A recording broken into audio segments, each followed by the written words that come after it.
2013년 겨울 훈련 집회 창세기 결정 연구 2 메시지 5번 형제를 위해 싸움으로써 하늘에서의 사역 안에 계신 그리스도를 누림.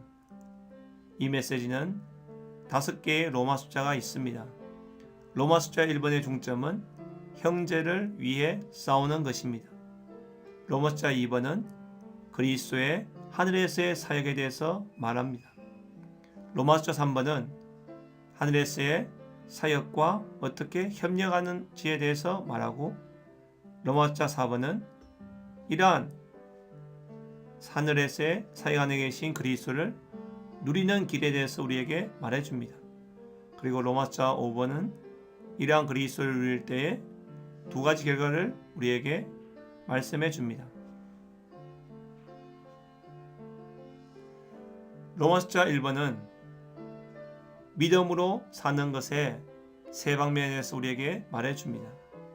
아브라함이 믿음으로 사는 것의 3가지 생활입니다. 첫 번째는 제단의 생활입니다. 두 번째는 천막의 생활입니다. 창세기 12장 7절에 아브라함은 제단을 쌓았고 8절에 천막을 쳤습니다. 그럴 뿐 아니라 창세기 14장에 아브라함은 형제를 위해 싸움으로써 하늘에서의 사역 안에 계신 그리스도와 협력하였습니다. 로마서 4장 12절은 우리는 믿음의 발자취를 따라서 행해야 한다고 말합니다. 그러므로 우리는 아브라함처럼 제단과 천막의 생활을 할 뿐 아니라 형제를 위해 싸움으로써 하늘에서의 사역 안에 계신 그리스도와 협력해야 합니다. 로마 숫자 1번에 5가지의 중점이 있습니다. 먼저 A번과 B번은 이 싸움의 배경을 우리에게 말해줍니다. 롯이 아브라함과 헤어져서 소돔에까지 그의 천막을 옮길 뿐 아니라 롯은 거기에 살고 정착하였습니다. 하지만 주님의 주권으로 소돔은 정복되었고 롯은 포로로 잡혀갔습니다. 그러므로 여기에 형제를 위해 롯을 위하여 싸워야 되는 필요를 우리에게 보여줍니다. C번과 D번은 아브라함의 반응입니다. 롯이 포로로 잡혀갔을 때 아브라함은 그의 형제의 약점을 마음에 두지 않았고 롯의 고난과 재난을 즐거워하지 않았습니다. 오히려 아브라함은 롯을 위해 싸우겠다고 강하게 결심하였고 싸우러 나가기 전에 그를 위해서 기도했습니다. 그리고 2번은 멜기세덱의 중보를 우리에게 보여줍니다. 멜기세덱은 롯과 아브라함의 싸움을 위해 장면 뒤에서 중보 기도하였습니다. 로마자 2번은 그리스도의 하늘에서의 사역에 대해서 말하고 있습니다. 창세기 14장 18절에 살렘 왕 멜기세덱이 떡과 포도주를 가지고 나왔다고 말합니다. 이 멜기세덱은 가장 높으신 하나님의 제사장이었습니다. 멜기세덱은 무엇을 의미합니까? A번에서 멜기세덱은 왕의 신분을 지닌 대제사장이신 그리스도를 예표한다고 말합니다. 대제사장이신 그리스도, 이 멜기세덱의 주요 2가지 일이 있는데 그것은 첫 번째 B번에서 말하는 중보기도입니다. 중보기도의 목적은 무엇입니까? C번에서 우리에게 말하기를 이 중보기도의 목적은 우리가 이기는 이가 되어 하나님의 원수를 패배시킴으로써 그리스도께서 2번째 오실 때에 사람에게 공개적으로 나타나실 수 있게 하는 것입니다. D번은 하늘에서의 사역의 2번째 방면 공급에 있습니다. 그리스도는 멜기세덱 계통에 따라서 제사장이 되었습니다. 아론의 제사장 직분은 그리스도의 땅에서의 사역으로서 죄를 없애는 것이지만 멜기세덱의 계통에 따른 제사장은 바로 그리스도의 하늘에서의 사역에서 하나님을 우리에게 공급하여 우리를 철저히 구원받을 수 있게 하는 것입니다. 그러기 위해서 우리는 그분의 머리의 권위와 지배 아래서 그분의 통치하심으로써 우리를 새 예루살렘이 되게 하시도록 허락해 드려야 합니다. 그럴 뿐아니라 우리는 그분을 접촉하는 것입니다. 그분 안으로 들어가서 그분으로 적셔지고 그분 안에 잠기며 그분과 연합되는 것입니다. 로마 숫자 3번은 그리스도의 하늘에서의 사역과 협력하는 사도의 사역에 대해서 말하고 있습니다. 이러한 사도의 사역은 먼저 하나님과 그분의 경륜에 따라서 성도들을 위해 중보 기도하는 것입니다.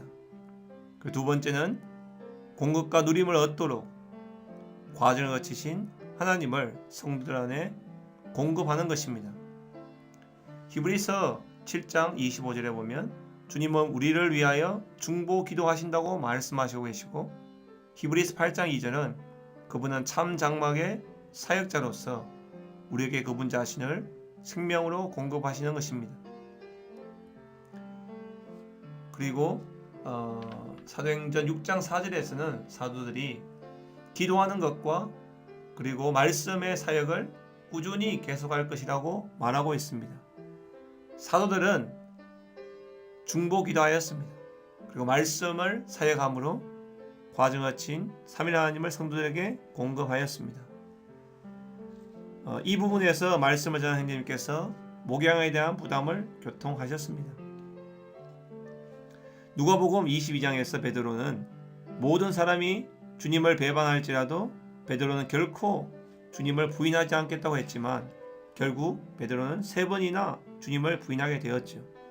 하지만 누가복음 22장 31절부터 32절까지 주님은 베드로를 위해 간구하였다고 말하고 있습니다. 내가 그대가 믿음을 잃지 않도록 그들을 위하여 간구하였으니 그대가 다시 돌아오거든 그대의 형제들을 경고하게 하십시오. 주님께서 시몬 베드로를 위해 간구하셨기 때문에 그의 믿음이 떠나지 않았습니다. 그가 다시 돌아왔을 때 형제들을 경고하게 할 수 있었습니다. 요한복음 21장 15절부터 17절까지에서 시몬 베드로는 주님께 완전히 돌아오지 않았습니다. 왜냐하면 몇몇 제자들을 데리고 함께 고기를 잡으러 갔기 때문입니다. 하지만 그는 아무것도 잡지 못했습니다. 주님이 배 우편에 그물을 내리라 했고 그때 그물에 물고기가 너무 많이 잡혔습니다. 그럴 뿐 아니라 주님은 해변가에서 아침 식사를 위해 물고기를 준비하셨고 그렇게 주님은 베드로를 목양하셨습니다. 베드로전서 5장 4절에서는 베드로는 그리스도를 목자장이라고 말했습니다.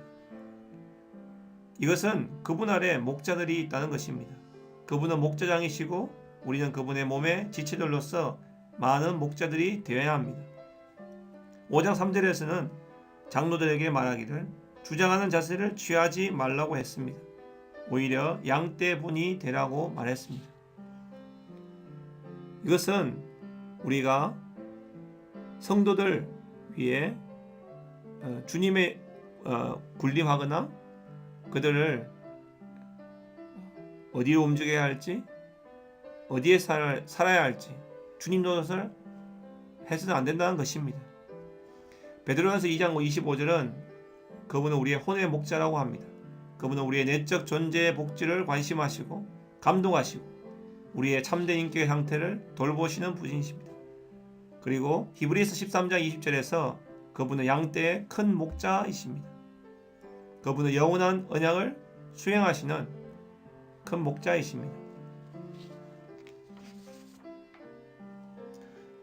때에 맞는 말씀, 사역의 말씀에서 이영재님께서는 그리스도를 죄를 처리하는 생명으로 해야 된다고 말했습니다. 우리가 사람들에게 생명을 공급할 때 그 생명은 사람들의 죄를 처리합니다. 때때로 우리가 어떤 사람에게 주님의 임재를 가지고 갈 때 그들을 보살피고 기쁘게 하고 편안하게 하고 말씀을 따뜻하게 해서 마음을 따뜻하게 해서 그들이 그리스도의 보양하심과 생명에 열리게 하는 것입니다.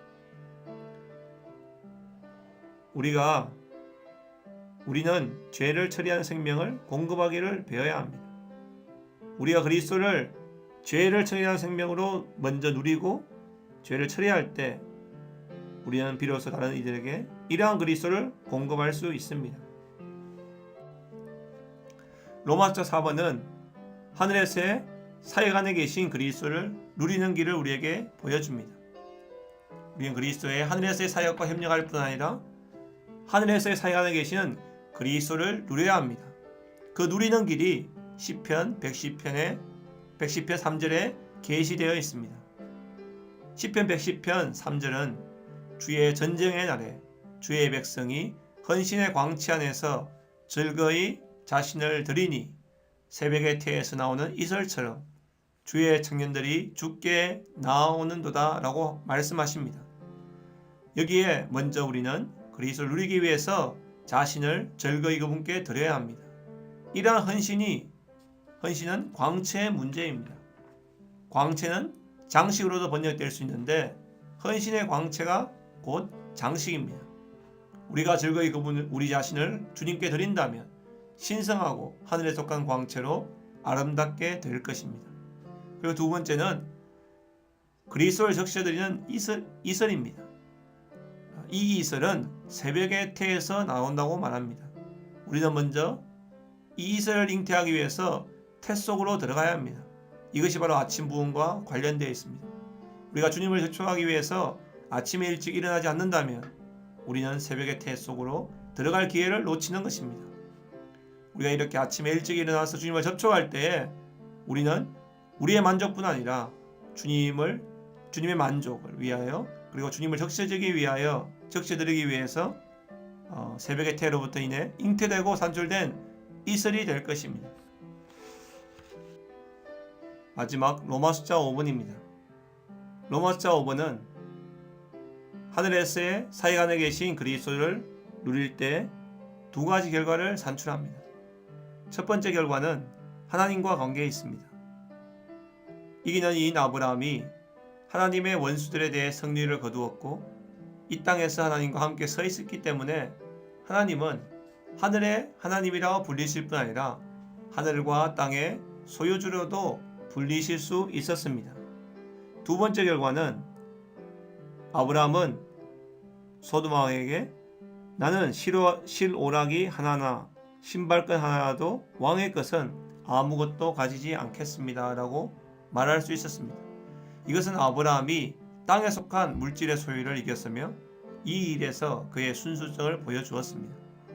우리가 하늘에서의 사역 안에 계신 그리스도를 누리고 있는지는 우리의 물질적인 소유물을 다루는 방식에서 나타납니다. 이 땅에서의 주님의 움직임을 위해 우리는 우리의 땅에 속한 물질을 들여 우리의 성천하신 주님을 존귀하게 해드림으로써 아브라함의 본을 따라야 합니다. 여기에 관련 구절이 말라기입니다.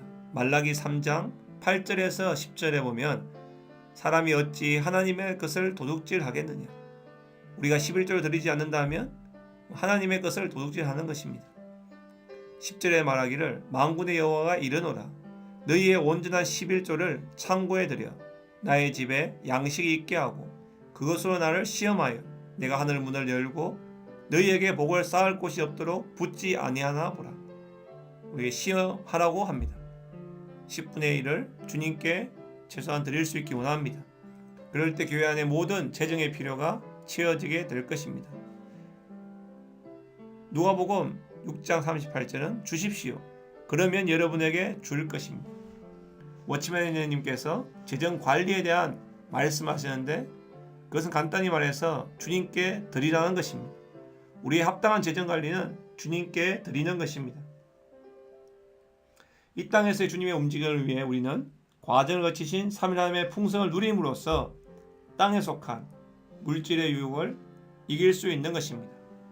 요한 3서 7절에서 8절에 말하기를 왜냐하면 그들이 그 이름을 위하여 나갔고 사도들이 나갔습니다. 주님의 이름을 위해 나갔으며 이방인들에게는 아무것도 받지 않았기 때문입니다. 그러므로 우리는 그런 사람들을 지원해 주어 진리에 동력하는 이들이 되어야 한다고 말하고 있습니다. 직장을 가진 성도들이 직장을 내려온 전시한 자들에게 주님의 필요를 위해서 공급할 때 그들도 역시 진리의 동력자가 된다는 것입니다. 주님을 찬양합니다. 아멘.